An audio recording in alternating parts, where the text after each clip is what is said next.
ജനുവരി 18-ന് കൂത്താട്ടുകുളം മുനിസിപ്പാലിറ്റിയിൽ നടന്ന അവിശ്വാസ പ്രമേയവുമായി ബന്ധപ്പെട്ട ചർച്ചയുടെ ഭാഗമായി ഉണ്ടായ സംഭവങ്ങൾ, അത് തുടക്കത്തിൽ വന്ന അതുമായി ബന്ധപ്പെട്ട വാർത്തകളിൽ നിന്ന് വിഭിന്നമാണ് യാഥാർത്ഥ്യമെന്ന് ഇപ്പോൾ ബോധ്യപ്പെട്ടിരിക്കുകയാണ്. കലാരാജുവിനെ CPIM തട്ടിക്കൊണ്ടുപോയി എന്ന രൂപത്തിലാണ് ആദ്യമേ അത് വാർത്തയായി വന്നത്. എന്നാൽ ആരാണ് തട്ടിക്കൊണ്ടുപോയതെന്നും എന്തായിരുന്നു അവരുടെ ലക്ഷ്യമെന്നും കലാരാജ് തന്നെ വെളിപ്പെടുത്തുന്നത് മാധ്യമങ്ങൾ റിപ്പോർട്ട് ചെയ്തു. ഇവിടെ നടന്നത് വളരെ ആസൂത്രിതമായൊരു കുതിര കച്ചവടമാണ്.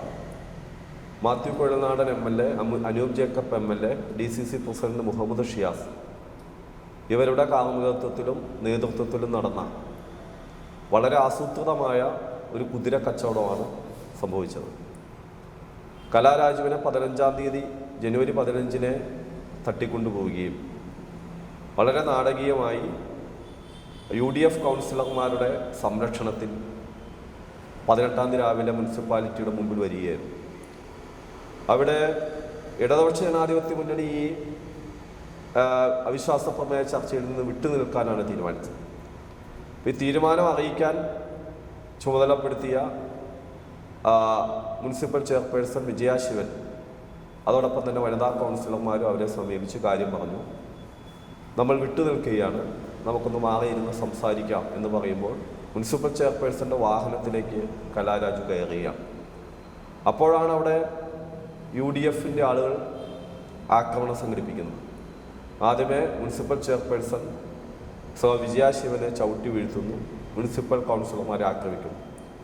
അപ്പോൾ അവിടെ ഉന്തും തള്ളും പിടിവലിയൊക്കെ ഉണ്ടായി. അതിനിടയിലാണ് ചെയർപേഴ്സൻ്റെ വാഹനത്തിൽ കയറി പാർട്ടി ഏരിയ കമ്മിറ്റി ഓഫീസിലേക്ക് അവർ പോകുന്നത്.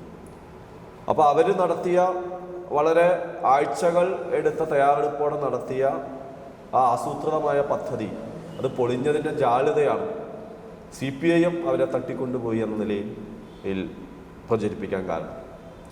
അതിനുശേഷം വീണ്ടും അവരെ മാത്യു കുഴൽനാടൻ തട്ടിക്കൊണ്ടുപോവുകയാണ്.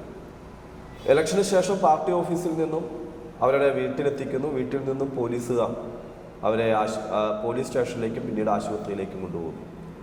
ആ ദൃശ്യങ്ങൾ എല്ലാ മാധ്യമങ്ങളിലുണ്ട്. വളരെ ആരോഗ്യത്തോടെ, വളരെ ആത്മവിശ്വാസത്തോടെ, ചുറുചുറുക്കോടെയാണ് അവർ പാർട്ടി ഓഫീസിൽ നിന്ന് വീട്ടിലേക്കും വീട്ടിൽ നിന്ന് പോലീസ് സ്റ്റേഷനിലേക്കും പോകുന്നത്.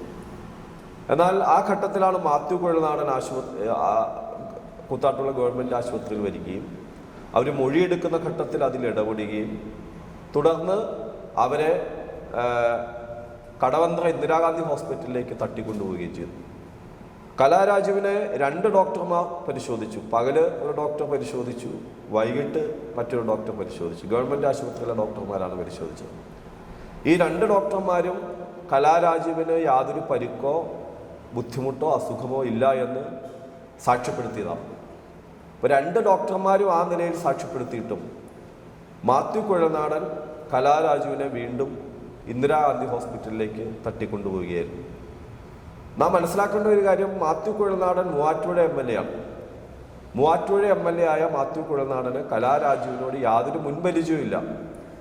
ഇപ്പോൾ ഒരു മുൻപരിചയമില്ലാത്ത കലാരാജുവിനെ ആശുപത്രിയിൽ വന്ന് അവിടെ 2 ഡോക്ടർമാർ യാതൊരു അസുഖവുമില്ല എന്ന് സാക്ഷ്യപ്പെടുത്തിയിട്ടും അവരെ കോൺഗ്രസ് ഭരിക്കുന്ന കടവന്ത്രയിലെ ഇന്ദിരാഗാന്ധി ആശുപത്രിയിലേക്ക് കൊണ്ടുപോയതിന് പിന്നിൽ വലിയ ദുരൂഹതയുണ്ട്.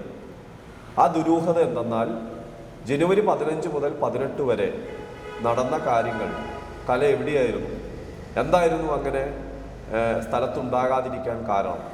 അത്തരം കാര്യങ്ങൾ പുറത്തു വരുമെന്ന ഭയമാണ്. അത് പുറത്തു വന്നാൽ അത് ബാധിക്കുക മാത്യു കുഴൽനാടനെയാണെന്ന ബോധ്യമാണ് ഈ നിലയിൽ ഇവരെ ഇവിടുന്ന് തട്ടിക്കൊണ്ടുപോകാൻ ഇടവന്നിട്ടുണ്ട്. ഇന്ദിരാഗാന്ധി ഹോസ്പിറ്റലിൽ അവിടെ 3 ദിവസത്തെ ശുശ്രൂഷയ്ക്ക് ശേഷം അവർ എഴുന്നേക്കാൻ വയ്യാതെ കിടപ്പ് രോഗിയായി ഇന്നലെ മജിസ്ട്രേറ്റിന് മുമ്പിൽ ഹാജരാകുന്ന നാടകീയമായ രംഗം അരങ്ങേറി. അതായത് ഇവിടുന്ന് വളരെ പ്രസരിപ്പോടെ ആരോഗ്യത്തോടെ നടന്നുപോയ ഒരു സ്ത്രീ 3 ദിവസം കഴിഞ്ഞ് നടുവ് നിവർത്താൻ കഴിയാത്ത ഒരു രോഗിയായി മാറിയിട്ടുണ്ടെങ്കിൽ ഇതിനിടയിൽ എന്താണ് സംഭവിച്ചത് എന്ന് കോൺഗ്രസ് നേതാക്കൾ വ്യക്തമാക്കണം, ഇന്ദിരാഗാന്ധി ആശുപത്രിയുടെ അധികൃതർ വ്യക്തമാക്കണം. ഇത് ഓരോ ദിവസം ചെല്ലുന്നതോറും ഇവർ ഉന്നയിക്കുന്ന വാദം പൊളിഞ്ഞുകൊണ്ടിരിക്കുകയാണ്. ഇവർ ഓരോ തവണ പറയുന്ന കാര്യങ്ങളും പരസ്പര വിരുദ്ധമാണ്. ഇത് നാട് മനസ്സിലാക്കിയിരിക്കുകയാണ്. ഇവിടെ നടന്നത് വലിയ കുതിരക്കച്ചവടമാണ്. ആ കുതിരക്കച്ചവടം പരാജയപ്പെട്ടതിൻ്റെ ജാള്യതയാണ് ഇന്ന് അവർ നടത്തുന്ന ചർച്ച എന്ന് മനസ്സിലാക്കും.